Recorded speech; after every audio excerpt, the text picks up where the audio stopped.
Chaos is all around us. It's in our mind, it's in our spaces.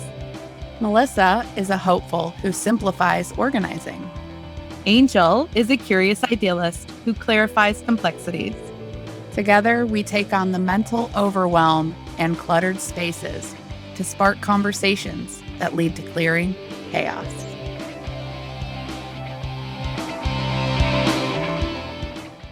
And we're back with another with another episode of Clearing Chaos.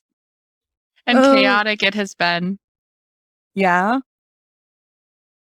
So what's sparking you? I know what's going on. Why don't you tell us what's going on, Angel? Oh my goodness. So today specifically, my husband has a horrible toothache.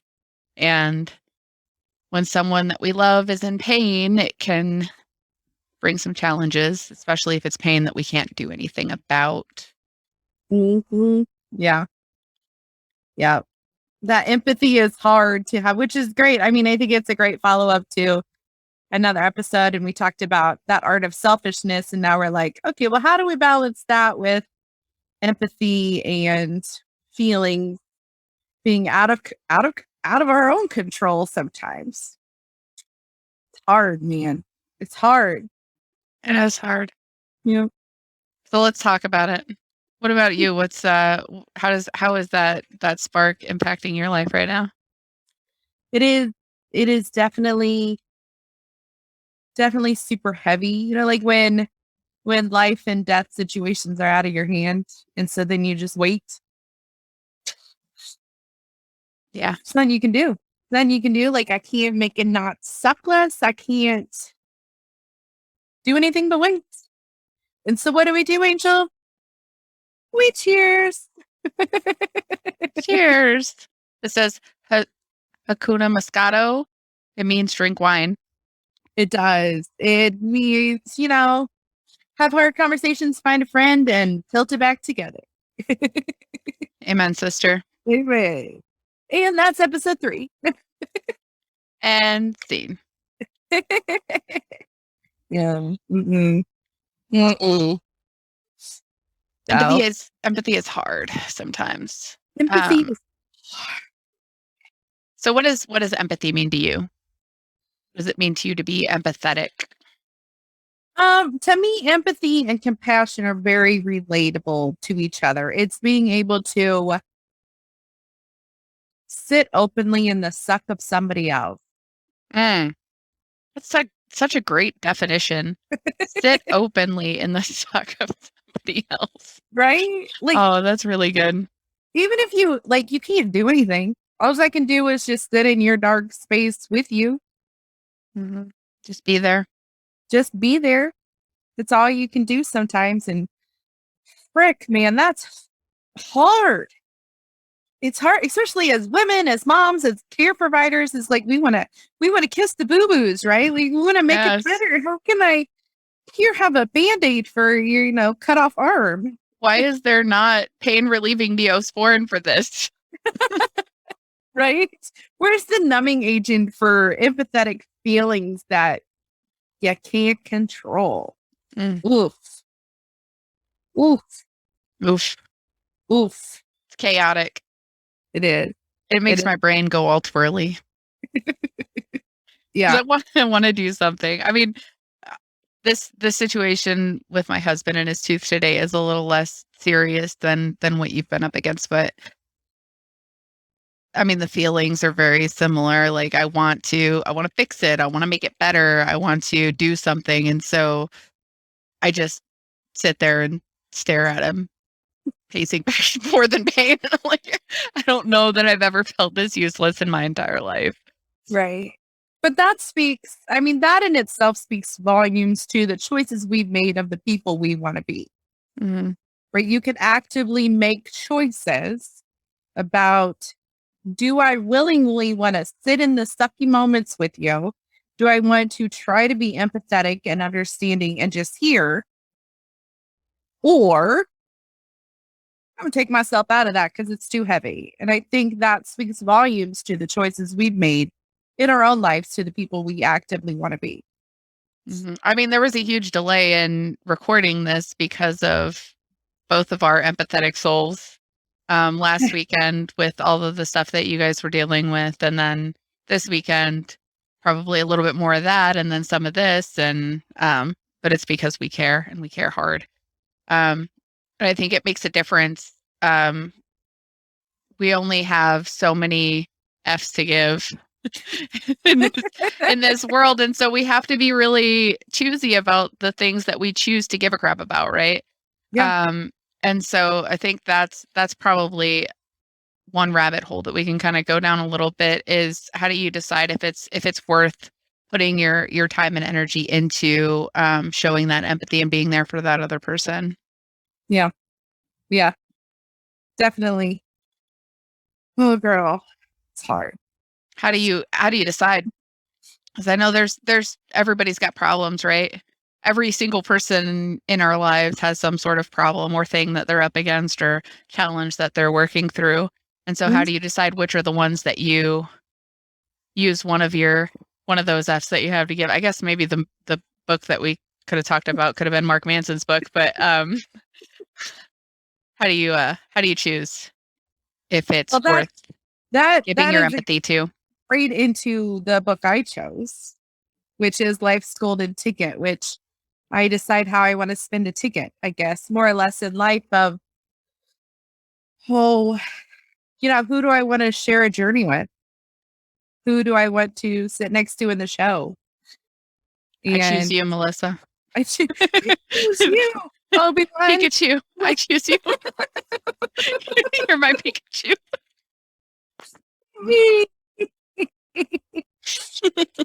Oh, yellow is not my color. Although that's funny because the book has got yellow. There we go.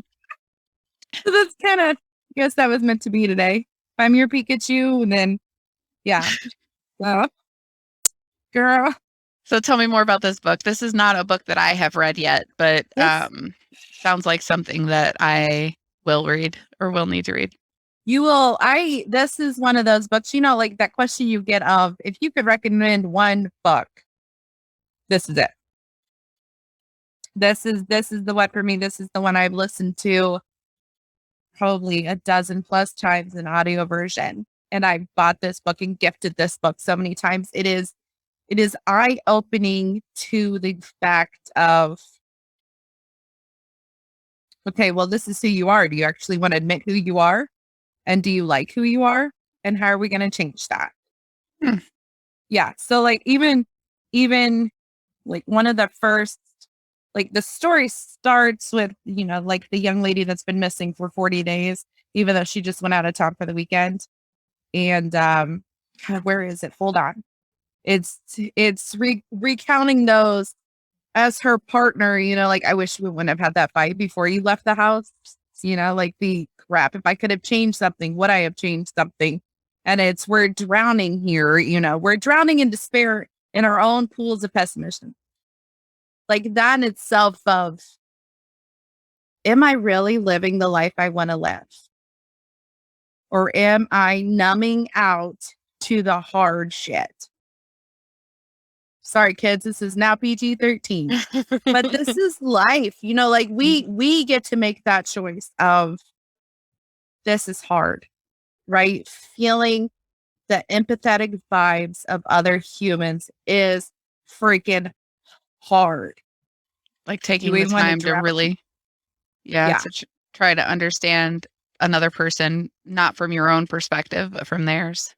Yeah. And really ask the questions to figure out like what they're going through. Yeah. Or just give them the space to talk and be quiet. That's hard for me. Yeah. That's hard. And then accepting the fact that maybe they don't want to talk. I don't know about you, but I suck at silence. I suck so bad at it. And I know I am not good at it. I know it is not a strength. So I have to hardcore check myself of, they're processing how they process. They're doing their journey how they need to do their journey. Is it right? Is it wrong? That doesn't matter. They're doing them like they need to. And I'm like, but how can I fix it? How can I help? Why don't you want to talk about it? Let's talk about it. Let's beat it with a, hammer. It's a dead horse. Let's kill it some more. I don't know about you, Angel, but it is hard for me not to pull and push all the time. I think that's why we have a podcast together.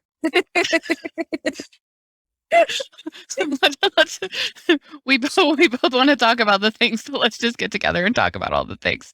No, I'm the same way. If something is bothering somebody that I care about, like I poke, and my husband is not. He's like the opposite of that. If something's wrong with him, like he doesn't want to talk about it. He wants to, like, that's the time when I really should just like stop poking and give him a chance to process, because he's a lot more like internal processor, where like I want to talk about everything and work through it verbally and get it out. And so poking the bear is something that I'm glad he's accepted me for, because we've been together for over a decade. So I think he's okay with it at this point, but it's definitely a challenge when he like, I've learned that I need to not do that, or try my best not to, unless it's absolutely necessary. But it's hard. It's hard not to be like, hard. Hey, what's wrong? What's wrong? What's wrong? Even though I know the answer is going to be, would you stop asking me what's wrong? Yes. Yes. Like, oh, okay. Yeah. Oh my gosh. That's too funny. Hold on. Well, you don't have to hold on. You can listen, because part of that, this is old lady thing here. Hold on. It's so funny, because I worked you said find some quotes, and I'm like, okay, 50 little post-its later. That's the impact this book has on me. Like, when I was going through a crappy part of life, I listened to it every month, probably for 6 or 7 months straight. And then I was like, well, I need the hard copy so I can, read it and listen to it and mark in it and flag it and note it. But it says, what's it say? It says, will you stop trying to control me all the time? I don't need another mother. I don't need you to tell me how much I need to change. Just let me live my life. That's all. That's right. Right? Like, do I have to? Are you sure? Right? Okay, but if we would just live it how it is in my head, it would be a lot easier. Like, things would be so much better for you if you looked at things this way, or right. Let me just take a piece of my brain and put it into yours, and then you can think like me. No, it doesn't work that way. Yeah. And then you could talk it all out, because that would make me feel better. Yeah. That is not empathy at all. Yeah. So self-care important, but when we're talking about empathy, there's a separation there. It's not about you anymore. If somebody else is going through something, it's not about you. It's about them and what they need. Not what you would need if you were in their position. And I think that's another thing, is taking ownership of, this is what I would want if it was me, but this isn't me. And so I have to look at this person and what they need from their perspective, not mine. Which is hard. Yep. That's funny. Hang on. I got to find another quote, because the book is,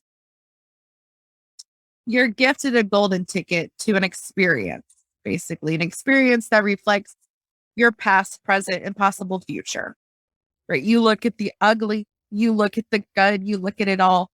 And this takes you on a journey of not only his experience during it, but his experience in relation to the person that brought him here. So his partner that was missing for 40 days, and then is, hey, she got hit by a truck. Now she's in the hospital. And, on her deathbed, spoiler alert, she doesn't die. But okay, I can read it. Like, I want you to go on this journey. I need you to do this for you and for us. And so then he goes to have this type of experience. And then toward the end of the book, they have the rings experience, right? The ring to the left is the past, the ring to the right is the future, and you're in the center ring, which is your present day life.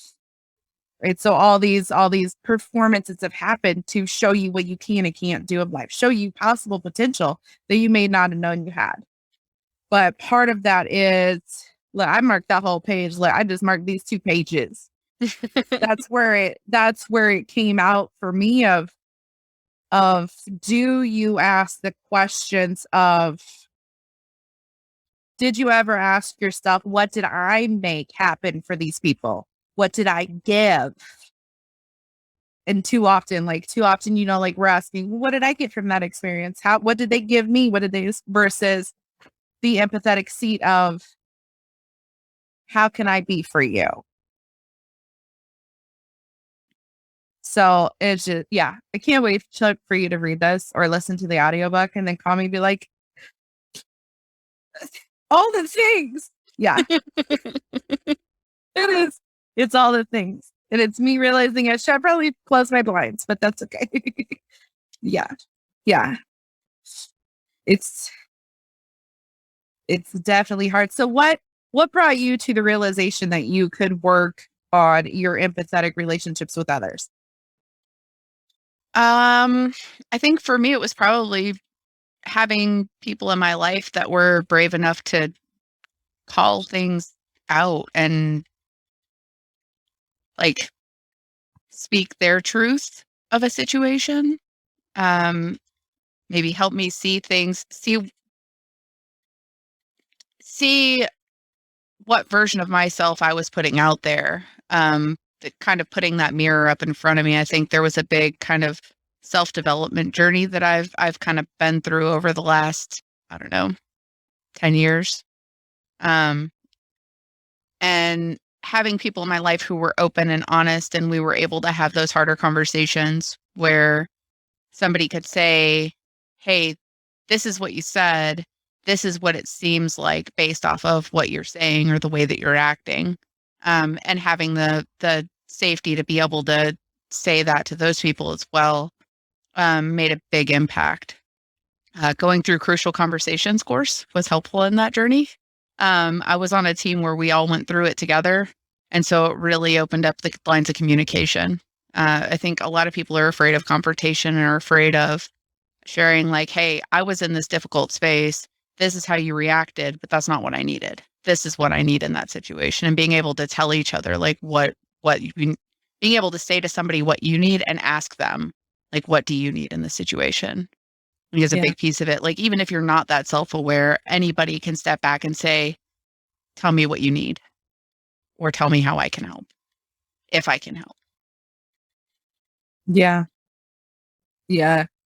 I think that'll have to be I think that's a perfect lead up to our next episode, is having conversations and the tools we learned, the languages we use. Because I even know I have that in business, shifting things. And I think that's a big part of embracing the harder bits of life, especially, when husbands are sick, with man flus happening. With man flus and toothaches and the people that we care about the most in the world in pain with nothing that we can do about it because we're not doctors or dentists with prescription pads. Right. Yes. Yep. I think that's a good place for us to pause, because I think a really good takeaway from this conversation is to be more empathetic. You have to be honest and curious. Ask people what they need. Don't think that they need what you need. Oh, absolutely. Yeah. Absolutely. Yeah. Another episode wrapped. It's wrapped. Hard. Wrap it up. If you like what you're hearing, support the show at buymeacoffee.com/clearingchaos and subscribe to the show.